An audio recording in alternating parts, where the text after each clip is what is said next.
Nah, perdagangan global atau globalisasi ini kemudian membawa industri ini kepada level kualitas yang harus bisa bersaing. Nah, karena itu perlu adanya standarisasi, ya. Perlu ada standarisasi. Standarisasinya itu apa? Kita lihat sekarang di sini, GDP per kapita. Ini ada lama sekali, tapi nggak apa-apa Anda lihat sejarahnya. Ya. Indonesia itu GDP-nya sekian. Bandingkan dengan Malaysia, tapi per kapitanya kita dengan Malaysia kalah. Kita hanya sepertujuhnya per kapita. Kenapa? Karena jumlah penduduk kita terlalu banyak. Ya. Dan kita itu kaya, tapi dibagi jumlah orang yang cukup banyak juga. Kalau Anda lihat cadangan devisa Indonesia, ya, nah ini repot nih. Apa sih yang disebut dengan cadangan? Cadangan itu kekayaan alam. Nah, kalau kita lihat kekayaan alam kita kalah dengan Malaysia. Artinya apa, Pak? Artinya Malaysia itu sangat hemat menggunakan kekayaan alamnya. Ini Indonesia mengkhawatirkan ini. Ya, mengkhawatirkan sekali. Ya walaupun pada 2007 meningkat, sekarang sudah meningkat lagi. Jadi kita lihat ini. Ya. Nah, kemudian, kita lihat di sini Indonesia masalahnya. Transportasi publik masih jadi masalah, walaupun sekarang sudah lebih baik. Ini Anda bandingkan subway di negara Eropa, ini di Indonesia waktu lagi di Bintaro, ya ada pengamen jalan, dan ini ada di Jepang dan China yang disebut dengan bullet train, ya perbandingannya kelas untuk kereta apinya. Ini di Indonesia, ya dan sebagainya. Ini di Indonesia juga. Petani Jepang, kita lihat bagaimana teknologi mereka membuat bahwa mereka bisa panen buah jeruk sebesar itu, yang kalau dijual harganya mahal sekali. Ya. Ini contohnya hasil dari panen di Jepang. Kemudian sekarang transportasi, ini permasalahan dulu ya, permasalahan ekonomi di negara berkembang. Permasalahan kita ini sekarang apa? Transportasi darat digeser ke kendaraan pribadi, terutama kendaraan roda 2 atau motor. Anda lihatlah di Jogja. Saya waktu kuliah tahun 90-an masih ada angkutan umum di Jogja. Ada Operasi Pemuda yang kuning, ada Bisbaker, ada Puskopkar, ada Kopaka, Aspada, ya kan yang orang Jogja mungkin tahu. Tapi sekarang hanya ada Trans Jogja yang belum tentu sekali lewat. Karena kalau Anda mau sekolah di Jogja, kuliah, kalau Anda nggak punya motor, Anda mau naik fleksibel, nggak bisa. Harus bawa sepeda motor. Anda lihat itu, foto itu di bawah. Kalau pulang Lebaran, ini yang terjadi di pintu tol dan di pintu perberangkatan Merak Bakahuni. Seperti itu. Padahal kita tahu motor tidak pernah didesain untuk jarak jauh. Tapi apa daya naik motor dari Jakarta ke Jogja kalau pulang Lebaran hanya habis 100.000. Kalau naik pesawat, naik mobil, naik bis, naik kereta bisa 3-4 kali lipat. Ini jadi problem ya di Indonesia. Ya. Nah, kemudian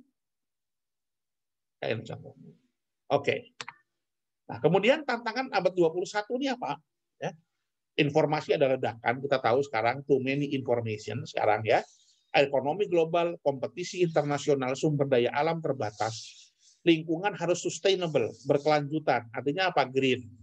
Ya, green itu artinya apa? Terbarukan. Tetap bisa menjaga kelestarian lingkungan hidup. Manusia mobilitasnya tinggi sekali, transportasi kemana-mana. Anda bisa dibayangkan kalau di Jakarta berapa jam orang habis untuk transportasi dari rumah ke kantor. Rumahnya di Bekasi, kerjanya di Jakarta. Pagi mau ke kantor 3 jam, sorenya 3 jam lagi baru sampai rumah. 6 jam dia baru jalan untuk perjalanan. Tapi ada orang mengatakan bahwa how much we will spend for our freedom of movement. Berapa kita mau spend uang untuk kebebasan bergerak, gitu ya. Nah, kemudian distribusi kesejahteraan yang tidak merata, ya. Keragaman tenaga kerja semakin terspesialisasi. Dan juga adalah reinvestasi pertahanan. Ini penting. Kenapa? Karena sekarang kita serangan dari luarnya bukan dalam konteks militer, yang disebut pertahanan itu lebih kepada ekonomi. Negara yang paling aman di masa depan bukan negara yang paling kuat militernya, tapi negara yang paling kuat ekonominya. Karena itu paradigma pertahanan harus diubah menjadi ketahanan ekonomi. Nah, oke. Di sini ada 13 megatrend ya di dunia ya, di mana ada perubahan aturan ekonomi global, tenaga kerja, sumber daya alam, ada perubahan integrasi ekonomi dunia, ada banyak sekali tadi kelompok ya, ada NAFTA, AFTA, masyarakat ekonomi Eropa, terus kemudian APEC ya dan sebagainya, gerakan non-blok dan sebagainya. Kemudian tenaga kerja ini juga mengalami perubahan struktur ya, bahwa sekarang adalah kita membutuhkan konsep sumber daya alam yang terbarukan, tidak boleh lagi kita merusak seperti dulu. Batu bara harus dikurangi penggunaannya, digantikan dengan sumber daya yang lebih hijau, yang lebih tidak merusak. Perubahan struktur demografi kependudukan, juga kita sudah mulai melihat sekarang Indonesia, kemarin saya sampaikan, Indonesia masih cukup bagus karena orang yang produktif jumlahnya lebih besar daripada orang yang manula dan anak-anak. Tapi negara lain ini bermasalah. Ya. Kemudian perubahan paradigma dalam pasar uang. Sekarang itu uang dianggap sebagai komoditas. Karena uang dianggap sebagai komoditas, maka uang juga akan berlaku hukum ekonomi, yaitu supply and demand. Kebutuhan uang banyak, uang yang nggak ada, maka nilainya akan naik. Lalu pas kebetulan nggak ada yang butuh, uangnya banyak, maka nilainya akan turun. Jadi uang yang tadinya alat tukar jadi komoditas, ini juga jadi problem. Itulah yang disebut dengan foreign exchange trading. Tahun 98, di mana kita $1 tadinya 2.500 jadi 20.000, itu karena masalah pasar uang dan kita nggak siap sama spekulan-spekulan. Kemudian persamaan teknologi informasi, ya digital network saat ini ya, kemajuan bioekonomi, ya. Teknologi fusi, penggabungan. Teknologi fusi itu artinya nuklir, ya. Bagaimana nuklir ini berkembang. Ke depan teknologi nuklir ini akan menggantikan semuanya. Kenapa? Karena bensin semakin habis. Sekarang lari ke elektrik, sebentar lagi akan ke nuklir. Nuklir itu sangat aman dan sangat irit sekali. Hanya kita belum terbiasa menggunakannya. Sehingga kita masih takut kalau ada reaktor nuklir, takutnya kalau bocor ada radiasi. Maka kita nggak pernah sadar. Anda setiap hari naik mobil, naik motor, di bawah pantat Anda, di bawah bokong kita itu adalah tangki bensin. Entah tangki bensin motor atau mobil yang bisa meledak kapan saja. Tapi kenapa kalau kita dudukin tangki bensin itu merasa aman? Tapi kalau di dalamnya ada reaktor itu kalau kita nggak aman. Gitu loh. Padahal sebenarnya sama. Di dapur tiap hari kita ada gas juga. LPG yang juga bisa meledak kapan saja sebenarnya. Ya. Jadi ini hanya masalah kebiasaan dan masalah edukasi sebenarnya. Ya. Dan reaktor nuklir yang bocor sangat jarang kok. Ada Pak, ya memang sekali ada yang bocor, wah medeni, istilahnya mengkhawatirkan. Sedikit kayak pesawat itu loh. Pesawat itu kan jarang kecelakaan, secara kecelakaan mengerikan. Secara rata-rata dia paling aman dibandingkan kendaraan bermotor, mobil atau motor. Coba nanti Lebaran, misalkan tahun depan kalau sudah nggak pandemi ya, Lebaran hari raya, H+7, H-7, 2 minggu aja.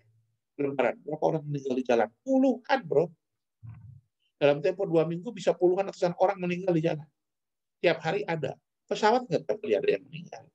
Tapi setahun sekali ada 50, 100 gitu. Tapi secara statistik pesawat masih lebih aman. Cuma kita lebih takut.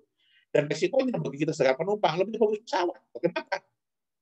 Pesawat meninggal keluarganya dapat 1,5 miliar. Ya. Kalau di bisnis pesawat meninggal paling 10 juta aja. Kalau pesawat meninggal dapatnya 1,5 miliar. Ahli warisnya. Kemudian ini saya nggak mengatakan nanti kita meninggal di pesawat, bukan mending tidak kecelakaan. Cuman kalau sama-sama kecelakaan, kita naik pesawat itu keluarga dapat tinggalan uang 1,5 miliar.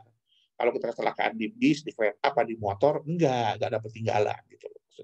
Oke. Nah, kemudian ada tentang teknologi baru, ya strategi baru yang baru itu apa? Misalkan bahan bakar yang baru, hibrid dan lain sebagainya. Oke. Nah, pola konsumsi baru. Sekarang ini semua kita pola konsumsi baru online, ya kan? Maunya barang itu datang cashless dan lain sebagainya, polusi budaya. Ini kira-kira hal yang mengubah watak ekonomi dunia. Mengubah watak ekonomi dunia, ya integrasinya ada. Jadi, apa intinya globalisasi sekarang? Saya ingin mengatakan begini, globalisasi itu keharusan, keniscayaan, atau pilihan. Maksud saya begitu. Globalisasi ini keharusan atau pilihan. Kalau keharusan, nampaknya bagi Indonesia, kita akan lebih cenderung menjadi target pasar dibandingkan menjadi pelaku utama. Kenapa? Karena mostly kita belum siap. Tapi kalau kita bisa memilih, mungkin kita menghindari globalisasi untuk melindungi produk-produk lokal, ya bisa kalau mau, tapi kita akan dimusuhi, dialienasi, dan diasingkan dari persaingan dunia. Ya, itu yang saya sampaikan pada kesempatan hari ini. Jadi globalisasi itu ada dua, itu keniscayaan atau itu pilihan. Nah, sekarang nampaknya Indonesia memilih itu sebagai sebuah keniscayaan. Itu pilihan aja. Bisa begitu, bisa juga kita mau menolak globalisasi dengan cara memberikan proteksi dan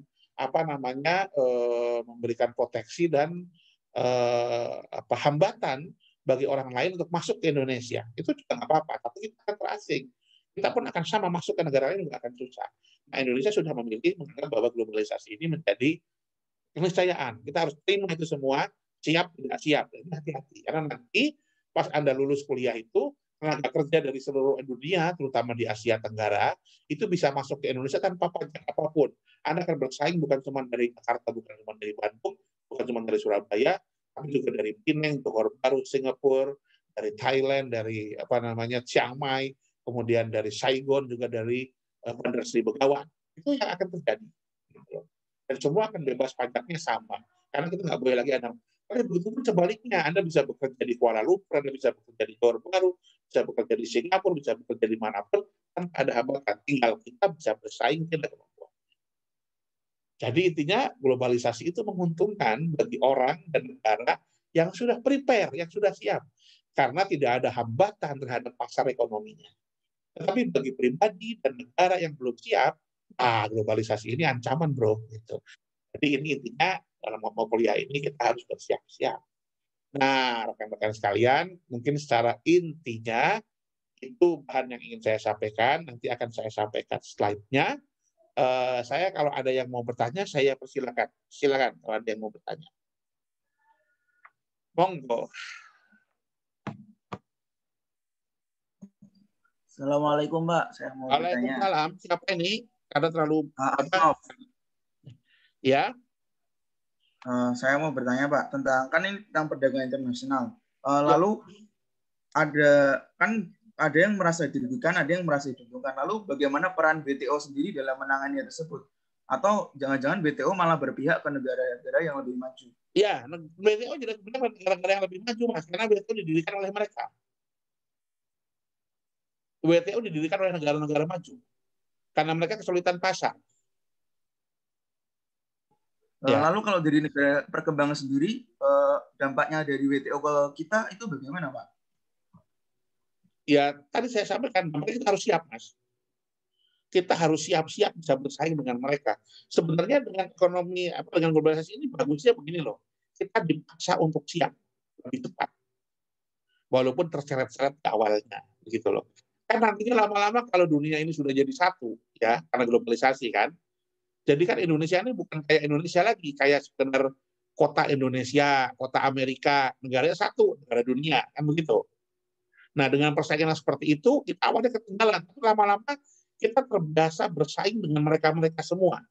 Yang kemudian itu menjadi hal yang terbiasa bagi kita semua.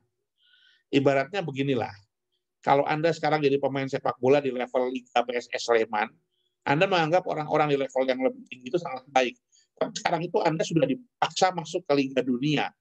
Ya awalnya terseret-seret, tapi Anda biasa memiliki sparring partner yang lebih bagus. Mau nggak mau kan Anda lebih bagus akhirnya.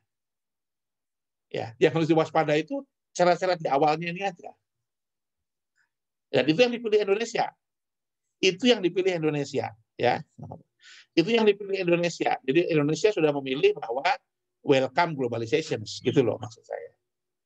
Nah, jadi saya mengatakan bahwa bukan saya memilih globalisasi, bukan. Tapi Indonesia sudah memilih bahwa globalisasi itu keniscayaan. Nah, yang saya tekankan di sini, bagaimana kita sebagai bagian dari orang Indonesia mensikapi itu, supaya apa? Supaya kita bergerak terus. Maksudnya gitu loh. Jadi kita harus siap, mau nggak mau. Dan kita harus punya kelebihan lokal. Jadi sekarang itu yang kita bisa bersaing dengan negara lain, itu adalah sesuatu yang tidak dimiliki oleh negara lain. Yaitu apa? Produk-produk lokal kita. Saya contohkan. Ya, mereka boleh menang lah bikin baju di Indonesia. Tapi bisa bikin gudeg, menang juga. Mereka kan nggak logis kan? Bener nggak? Ya kita pasarkan gudeg ke luar negeri. Kita pasarkan batik ke luar negeri. Kita pasarkan batik ke luar negeri. Jangan sampai udah mereka mau terima batik bebas, nggak boleh ditolak. Tapi mereka lebih jago juga buat mereka membuat tahu, kan kacau. Jadi maksud saya globalisasi ini memberi peluang bagi produk-produk lokal Indonesia untuk bisa bersaing sebenarnya, karena orang lain nggak bisa, gitu loh. Tapi kalau kita pakai produk-produk yang sifatnya internasional yang semua orang bisa, ya kita harus bersaing dengan mereka secara terbuka. Jadi intinya salah satu sekarang itu adalah think globally, but act locally. Jadi Anda harus tahu kelebihan apa di Indonesia dan kelebihan yang ada dalam diri Anda yang tidak dimiliki oleh orang-orang di luar negeri. Nah, itu yang menjadi nilai tambah kita untuk bersaing dengan mereka. Kira-kira begitu, Mas? Bagaimana? Oke, turun, Pak. Ya. Gampangnya gini deh kalau di ekonomi, kalau Anda mau bersaing dengan mereka ekonomi makro yang konvensional, ya menang mereka, agak berat kita, ya toh. Tapi kalau kita mau ngomongin mudoroba, ekonomi syariah, perbankan syariah, mungkin mereka kan nggak sepandai kita, gitu loh. Jadi kita bisa unggul di situ. Maksud saya itu begitu. Jadi kita harus punya kompetensi yang dimiliki oleh kita, kelebihan Indonesia sebagai negara demokratis terbesar yang mayoritasnya Islam, yang itu nggak dimiliki oleh negara lain.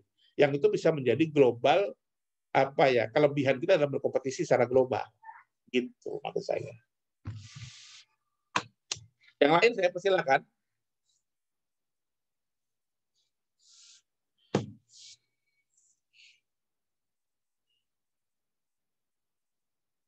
Yang lain saya persilakan.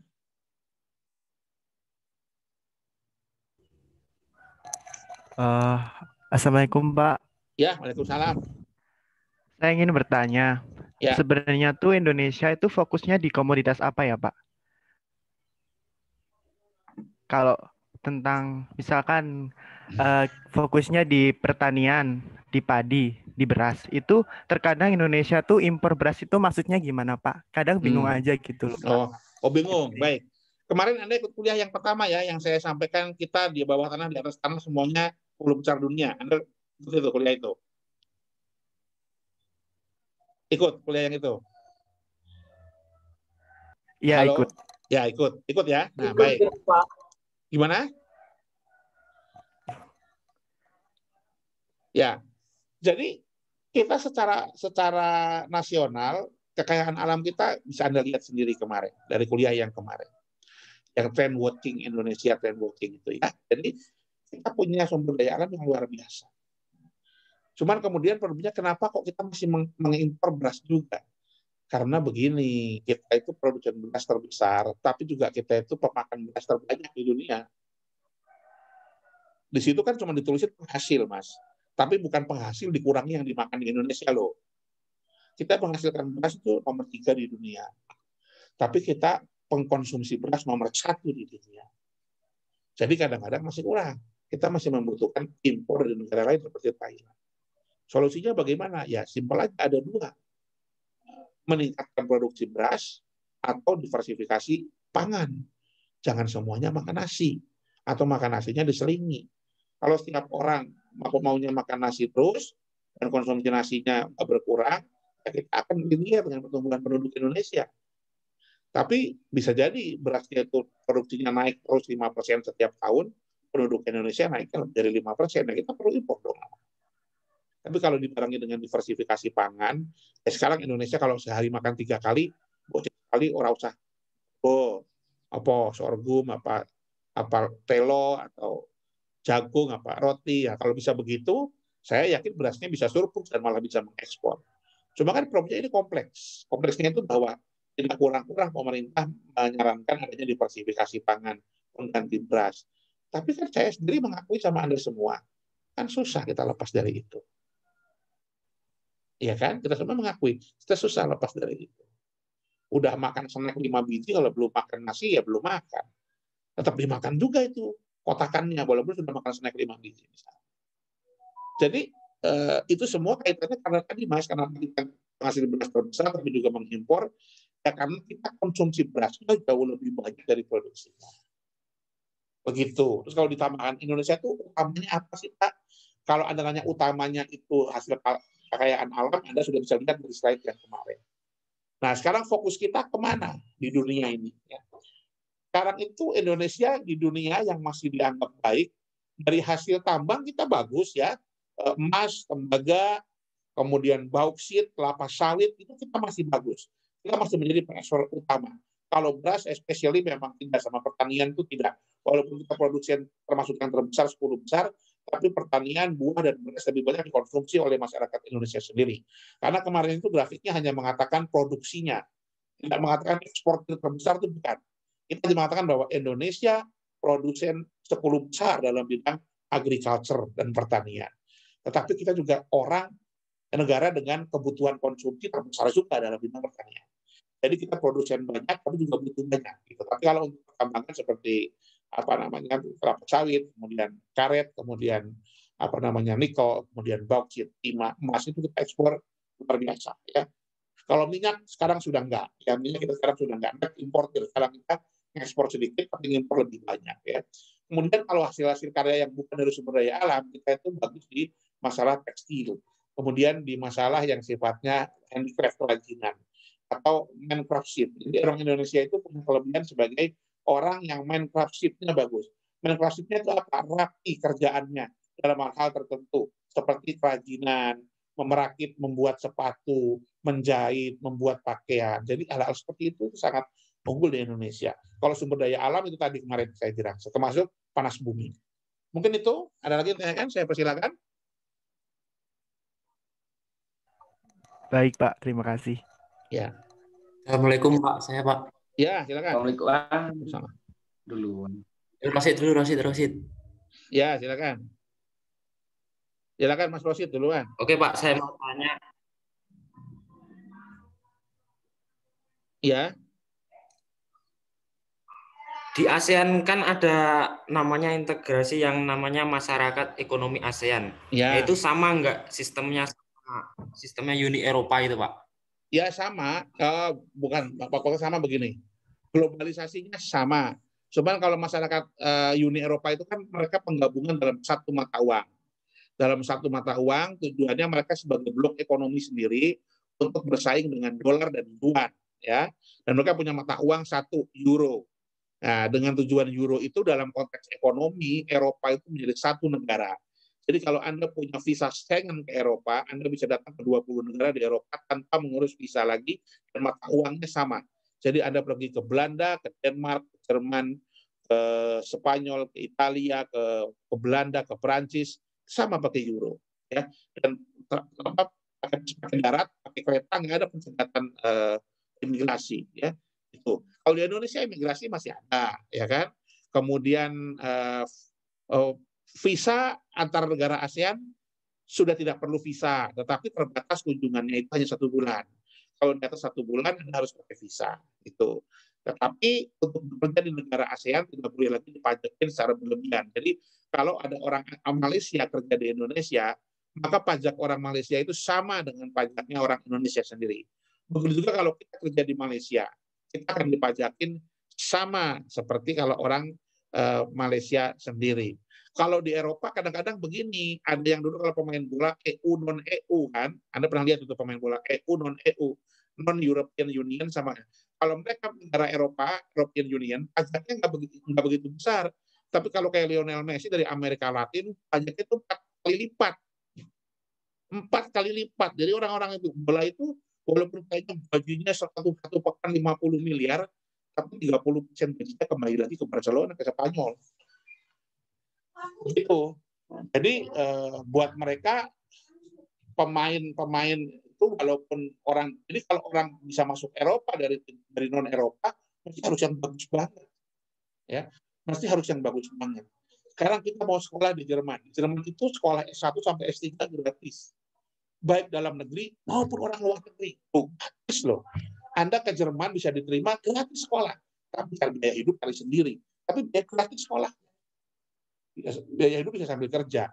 Karena gratis itu, Jerman nerima mahasiswanya hati-hati. Karena dia mau nyari mahasiswa yang terbaik di seluruh dunia. Kenapa? Mahasiswa itu akan ada penelitian, akan ada riset. Hasil risetnya itu hak ciptanya punya Jerman. Jadi penelitian Pak Habibie semua itu hak ciptanya itu Deutschland yang punya, bukan Republik Indonesia. Ada nama Baharudin Yusuf Habibie, tapi dia punya Deutschland. Pajaknya semua larinya ke Jerman. Karena begitu perjanjiannya.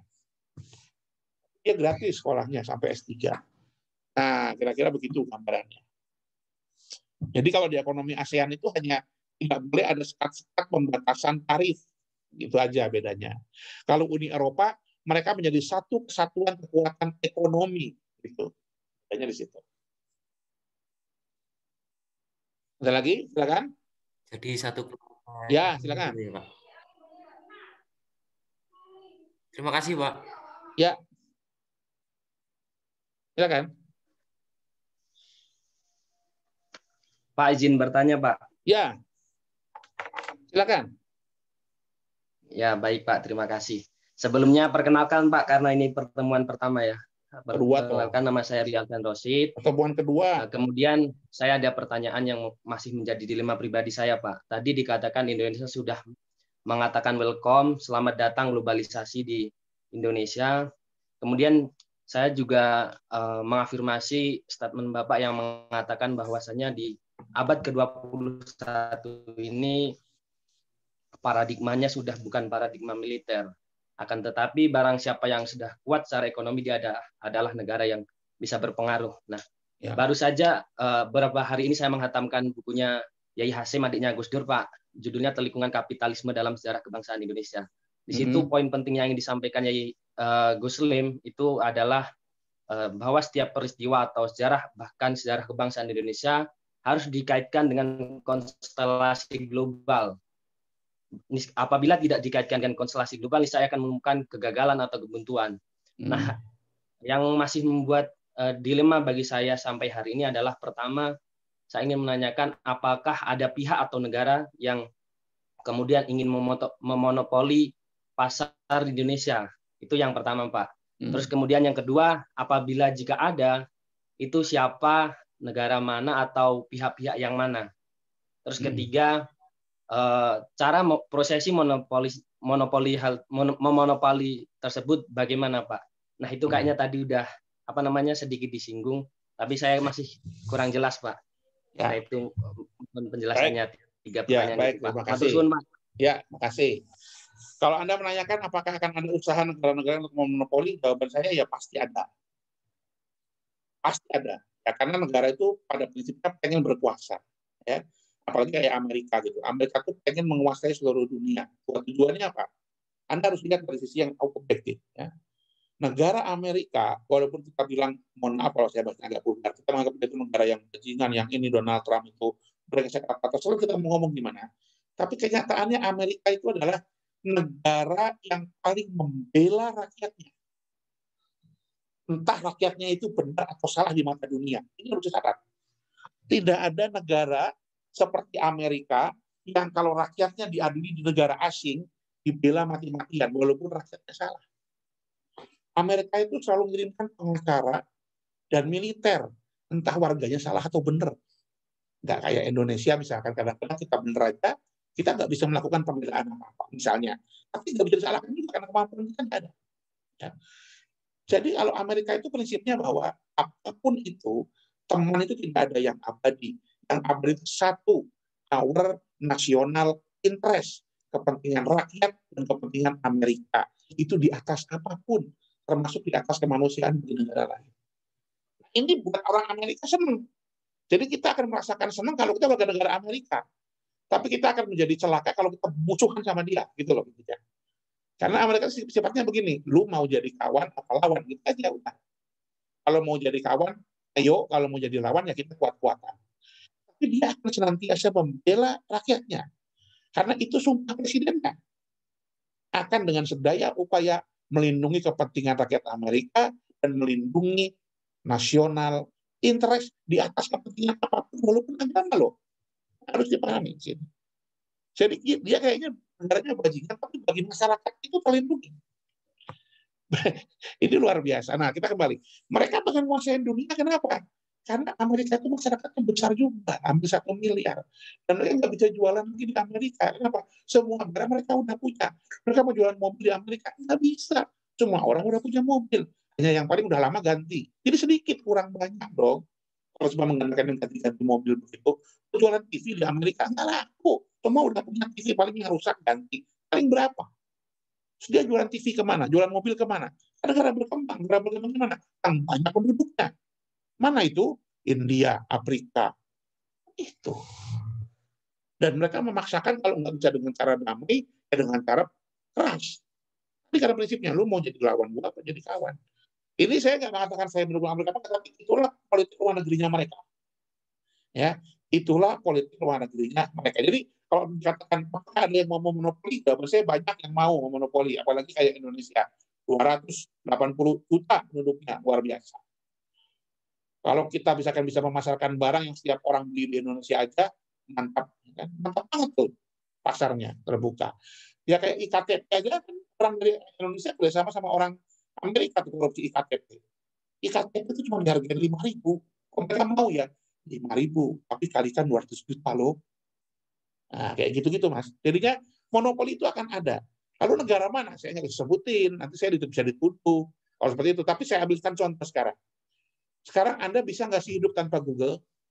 Anda bisa nggak hidup tanpa WhatsApp? Bisa nggak ada hidup tanpa Instagram? Bisa nggak ada hidup tanpa Facebook? Saya mau tanya, WhatsApp, Instagram, Facebook, yang buat siapa? Satu Facebook. Apa nggak itu monopoli? Sekarang kalau nanti Facebook masukin biaya untuk langganan WhatsApp, untuk langganan Instagram, kita matilah kalau nggak langganan. Tapi dia nggak mau, kenapa? Karena dia nggak mau disaingin. Dia sudah punya kerajaan, semua orang bergantung sama dia nggak usah langganan. Tapi dia akan jualan iklan dan segala macam dari situ. Sama dengan Microsoft, Anda membaca Microsoft Office kan, walaupun mereka tahu kita mereka nggak ditangkap. Karena mereka dapat keuntungan dengan banyaknya orang yang pakai produk Microsoft. Dia bisa menjadikan produk Microsoft itu sebagai jembatan iklan dan program-program yang lain. Yang dia jual itu Microsoft Cloud-nya, apanya, apa. Bukan Office-nya lagi. Tapi kan kita nggak bisa hidup kalau Microsoft Office. Itu kan monopoli juga. Tanpa kita rasakan, ya. Tanpa kita rasakan itu. Nah, itu juga sama di Indonesia. Anda lihat toko online di Indonesia yang paling terkenal, Big Five-nya apa? Tokopedia, Bukalapak, terus ada Shopee, terus kemudian ada Lazada, terus kemudian ada JDID, ya, kemudian ada lagi Elevenia. Yang punya siapa? Anda cek sendiri. Yang punya cuma 2 orang. Apa itu nggak monopoli? Ya, nanti kalau terjadi ini repot lagi nih. Grab sama Gojek merger, bubar, itu monopoli lagi. Karena dengan 2 perusahaan itu merger, menguasai semua, harganya bisa ditekan, nggak ada lagi diskon. Tapi sudah terlanjur bergantung sama GoFood, GrabFood, GrabCar, GoCar, mau nggak mau pakai juga, walaupun lebih mahal.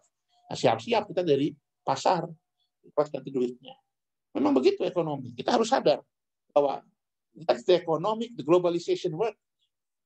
Jadi saya menganggapnya berarti harus kritis, bukan berarti harus menolak. Karena memang globalisasi itu Indonesia sudah menjadi keniscayaan. Ada bagusnya, tapi ada buruknya. Ambil kita yang bagusnya supaya kita terlalu semangat untuk supaya lebih cepat maju. Karena dengan globalisasi itu kita bisa teknologinya lebih murah. Kita beli HP di Indonesia, beli HP di Singapura sama. Laptop di Indonesia, beli di Singapura juga sama. Anda bisa kerja di negara-negara lain juga sama. Akses kita lebih besar. Produk-produk kita bisa diekspor, kerajinan-kerajinan batik. Tapi harus ingat, begitu juga sebaliknya. Jadi ya, pendapat saya intinya bukan kita menolak atau menolak, tapi karena kita sudah memilih ini sebagai pilihan negara kita, itu pemerintah yang memilih. Sekarang kita tinggal mempersiapkan bagaimana cara kita mempersiapkan itu supaya kita tidak sekedar jadi pasar dalam globalisasi. Baik, saya rasa itu dulu ya. Saya akan forward materinya via WhatsApp ya. Kemudian untuk pertemuan yang akan datang akan saya umumkan kembali. Baik, mungkin itu dulu. Cukup ya. Bisa saya akhiri ya, teman-teman. Cukup, Pak. Ya, baik. Terima kasih. Kalau ada yang kurang, saya mohon maaf. Wabillahi taufiq wal hidayah. Assalamualaikum warahmatullahi wabarakatuh.